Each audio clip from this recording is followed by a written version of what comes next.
Comment tu fais toi pour rester serein devant les événements? En fait, moi j'ai pour habitude de dire qu'il ne t'arrive que ce qui est écrit. Tu ne peux pas l'avancer, tu ne peux pas le reculer. Si ça arrive, c'est que ça devait arriver.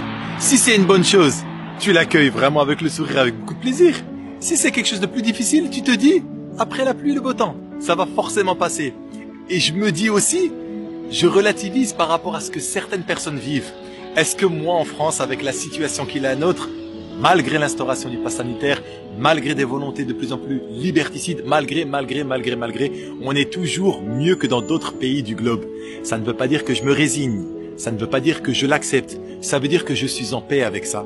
Si je suis en paix avec ça, je suis en paix avec moi-même, et donc du coup je me mets pas de nœuds dans la tête ou quoi. La difficulté, elle n'est une difficulté que si tu l'accueilles comme une difficulté. Si tu l'accueilles simplement comme une épreuve dont tu peux triompher, je me dis ça va passer. C'est pas un souci. Et en plus de chaque événement, tu peux apprendre. Un enfant qui apprend à marcher, c'est un enfant qui est tombé. C'est un enfant qui s'est cogné. C'est un enfant qui a appris. C'est un enfant qui a grandi. Donc sincèrement, tu commences à me connaître maintenant. Moi, sincèrement, les difficultés n'ont aucune prise sur moi parce que je me dis, alors c'est peut-être, je sais pas, c'est peut-être le poids des années, c'est peut-être l'expérience, c'est peut-être la sagesse. Certainement que je ne réagis plus aujourd'hui comme je réagissais avant, mais aujourd'hui, tout glisse. On est bien. On est bien. Est-ce qu'il y a un âge où on arrête de grandir? Alors j'espère que non. J'espère qu'on apprend tous les jours.